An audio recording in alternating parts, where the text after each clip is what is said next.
बिहार में इलेक्शन से पहले हलचल बड़ी तेज हो गई है। संघ प्रमुख मोहन भागवत बिहार के 5 दिन के दौरे पर हैं।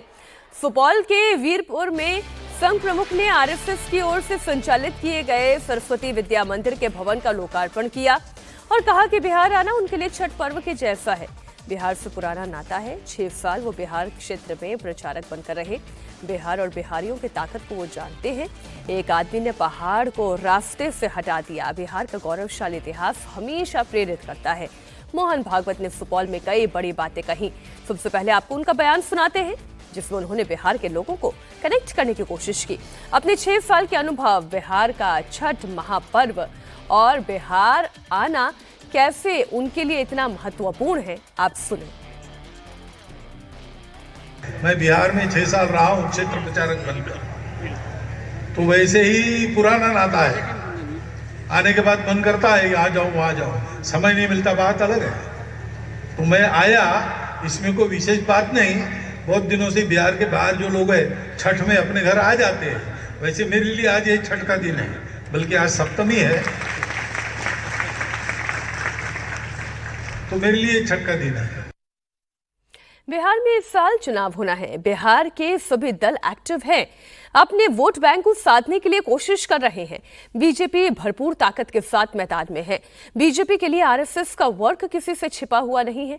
हरियाणा का ताज, महाराष्ट्र में शानदार रिकॉर्ड के पीछे संघ का किरदार अहम है। मोहन भागवत के बिहार दौरे से विपक्ष टेंशन में है। मोहन भागवत ने भी चुनावी मोर्च के आधार पर ही बिहार और भारत के इतिहास को कनेक्ट किया है। 8000 साल पहले आज की गणना के अनुसार एक राजा हो गए जिन्होंने पितृवचन के खातिर राजपाट को त्याग कर वन का अंगीकार किया। उसकी कहानी नहीं, उसके जीवन के मानक आज भी प्रमाण है हमारे लिए। धनपति बहुत हो गए, हो रहे, होंगे आगे।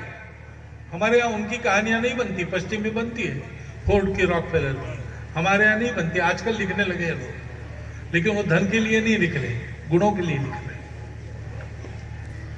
लेकिन हमारे यहाँ पहले से एक कहानी प्रचलित है, जिसने अपनी गाड़ी कमाई राणा प्रताप को स्वतंत्रता के युद्ध के लिए दे डाली। उसकी कहानी हमारे यहाँ चलती। हमारे यहाँ दोनों हाथ से कमाने वाले बहुत लोग हैं और हमारा हर व्यक्ति ये पुरुषार्थ कर सकता है। आज भी ऐसे अनेक उदाहरण हैं। पहाड़ के कारण घूम के जाना पड़ता था, पूरा पहाड़ ही खोद डाला एक आदमी। ये दम रखने वाले लोग हैं हम।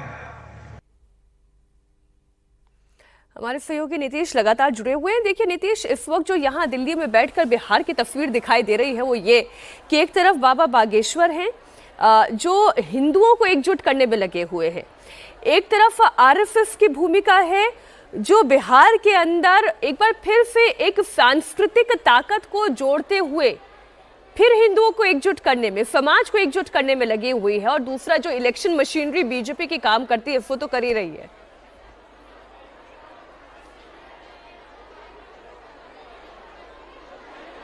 जी हाँ, और ये जो चुनाव चूंकि करीब है तो ऐसे में बीजेपी और उससे जुड़े जो भी संगठन हैं वो अपनी अपनी भूमिका में लग गए हैं। और आरएसएस तो आप जानती हैं कि किस तरीके से काम करता है, एक बिल्कुल कहें कि बिना शोर मचाए, और जिस तरह से गांव-गांव तक आरएसएस की पहुंच है, तो ऐसे में आरएसएस निश्चित रूप से एक बड़ी ताकत है। तो आरएसएस निश्चित रूप से काम करती है, हालांकि वो किसी को दिखाई नहीं देता, उसके लिए कोई शोर नहीं मचता। और दूसरी तरफ बाबा बागेश्वर भी अभी हैं और चुनाव के ठीक पहले चुकी हैं, तो उनको लेकर भी सियासी चर्चाएं अभी काफ़ी हो रही हैं। हालांकि बाबा ने प्रवचन के दौरान कई बार ये सफाई दी है कि वो किसी पार्टी के से उनको कोई मतलब नहीं है, पार्टी के पक्ष में वो प्रचार नहीं करते। वो तो हिंदुत्व की बात कर रहे हैं, हिंदू राष्ट्र की बात कर रहे हैं, हिंदुओं को एक करने की बात कर रहे हैं। तो बिहार चूंकि जातिवाद की राजनीति की जगह रही है और वहाँ पर यदि हिंदुओं की एकता की बात हो रही है, हिंदुत्व की बात हो रही है, तो ऐसे में जाहिर है किसी न किसी सियासी दल को इसका फायदा होता है और किसी को ये दिखता है कि उसको नुकसान हो रहा है। और यही कारण है कि बाबा पर हमले भी होने शुरू हो जाते हैं।